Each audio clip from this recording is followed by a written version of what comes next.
السلام علیکم میرے پیارے طلباء و طالبات، میں شہزادہ اعجاز اردو معلم بائز ہائر سیکنڈری اسکول نگری۔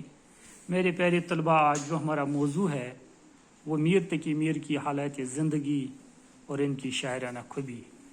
میرے پیارے طلباء و طالبات، میر جو ہے اس کا پورا نام تھا محمد تقی، اور میر تخلص اختیار کرتے تھے۔ آپ کا والد کا نام جو تھا وہ میر علی متقی تھا، جو درویش صفت انسان تھے۔ میر جو ہے وہ اکبر آباد میں 1722 عیسوی میں پیدا ہوئے، اور ان کے بزرگ جو تھے وہ حجاز سے دکن آئے اور پھر وہیں انہوں نے اکبر آباد میں سکونت پذیر ہوئی۔ کہتے ہیں کہ میر ابھی 10 برس کے تھے کہ والد کا سایہ سر سے اٹھ گیا۔ پیارے طلباء، پھر ستلیہ بھائیوں کی بدسلوکی کی وجہ سے وہ کہتے ہیں کہ زندگی میں 3 دفعہ اپنے دماغی توازن بھی کھو بیٹھے۔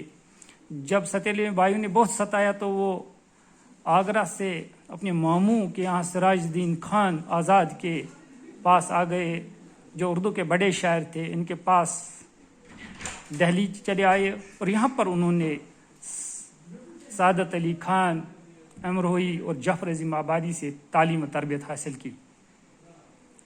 معاش کے لیے درد کی ٹھوکریں کھانے کے باوجود آپ نے کسی کے سامنے ہاتھ نہیں پھیلایا اور خودداری کو جاری رکھا۔ کہتے ہیں کہ جب دہلی احمد شاہ ابدالی اور نادر شاہ اور مرہٹوں کے ہاتھوں برباد ہوئی تو میر نے بھی لکھنؤ کا رخ اختیار کیا۔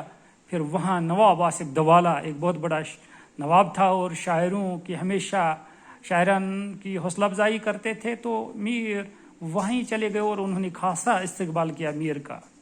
پھر میر کی شاعری جو لکھنؤ میں عروج پر پہنچ گئی کہ یہاں تک کہ میر کو بہت سارے خطاب ملے اردو میں۔ کسی نے اس کو شاعر سخن بے دماغ کہا، کسی نے خدائی سخن کہا، کسی نے شہنشاہ غزل کہا، لیکن میر کو شاعر غم کہا جاتا ہے، کیونکہ میر کی غزلوں میں آبیتی، درد تاثیر، سوز و گداز روانی ہے۔ اس کی شاعری میں غم، دکھ، بے بسی، لاچارگی کی باتیں زیادہ ملتی ہے، اس لیے میر کو شاعر غم کہتے ہیں۔ میرے پیارے طلباء اور طلبات، آپ کو پتہ ہے کہ اردو کے بہت بڑے شاعر غالب نے میر کی خصوصیات کو دیکھ کر ایک دفعہ کہا ہے کہ مجھ کو ریختہ کہ تم ہی استاد نہیں ہو غالب، کہتے تھے اگلے زمانے میں کوئی میر تھا۔ یعنی اردو کے سب سے بڑے شاعر جب ہم دیکھتے ہیں ردیف، قافیہ، بحر، تشبیہ، اس لحاظ سے اردو کا سب سے بڑا شاعر جو ہے وہ غالب ہے۔ غالب جیسا بڑا شاعر میر کے بارے میں کہتا ہے کہ غالب اپنے آپ سے کہتے ہیں، غالب تم ہی اس ریختہ یعنی غزل کے بہت بڑے شاعر نہیں ہیں، بلکہ آپ سے پہلے بھی ایک بہت بڑا شاعر اردو میں گزرا ہے جس کا نام تھا میر تھا۔ یعنی اردو کا سب سے بڑا شاعر مرزا غالب بھی اس بات کو مانتا ہے کہ میر ایک بہت بڑا شاعر ہے۔ میرے پیارے طلباء و طلبات، اردو کے ایک تنقید نگار جس کا نام تھا شمس الرحمن فاروقی، اس نے ایک کتاب لکھی ہے جس کتاب کا نام ہے شعر شور شرانگیز۔ اس میں وہ ایک جگہ لکھتے ہیں کہ میر اردو کا سب سے بڑا شاعر ہے۔ غالب اور اقبال بھی بڑے شاعر تھے، لیکن میر کے یہاں ایک ایسا لسانی نظام، ایک منفرد لہجہ اور دلوں کو چھو لینے والا لہجہ مل جاتا ہے کہ میر کے اشعار فوراً دل میں اتر جاتے ہیں، کیونکہ میر کی جو شاعری ہے اس میں ایک عوامی زبان استعمال ہوئی ہے، عام فہم زبان استعمال ہوئی ہے، لہذا ان کے اشعار بہت سارے لوگوں کو زبان زد ہوئے۔ پیارے طلباء و طلبات، اردو کے شعراء میں میر کے کلام کو اس لیے بھی بلند درجہ حاصل ہے کہ اس میں تاثیر کی شدت ہے۔ کئی سو سال گزرنے کے بعد بھی ان کے کلام کی مقبولیت کم نہیں ہوئی ہے۔ پیارے طلباء، میر کا کلام جو ہے، شاعری جو ہے، ہموار اور اصول کے موافق ہے۔ میر نے اپنی شاعری میں الفاظ جو ہے ملائم، دھیمے، سادہ اور ہموار استعمال کیے، لیکن ان کے الفاظ کی تہ میں غضب کا جوش اور درد موجود ہے۔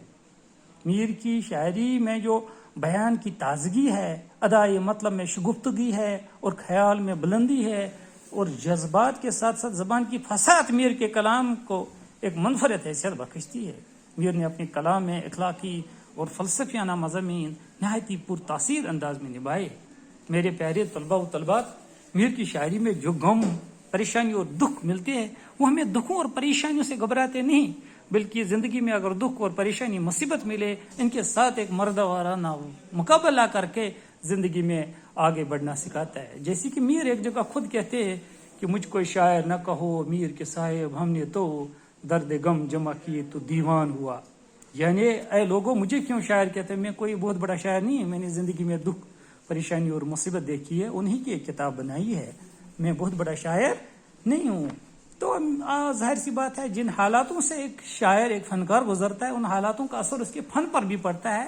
انہوں نے زیادہ زندگی میں دکھ پریشانیاں دیکھی ہے، جیسے کہ میں نے ابھی بتایا کہ وہ زندگی میں 3 دفعہ اپنے دماغی توازن بھی کھو بیٹھے ستیرے بایوں کی ستانے کی وجہ سے. ظاہر سی بات ہے اس کا اثر اس کے مزاج پر بھی پڑا، اس کے فن پر بھی پڑا. اس کی جو پوئٹری جو ہے، شاعری ہے، اس میں بھی غم اور یاس، فرمانی، بے بسی، لاچارگی ملتی ہے.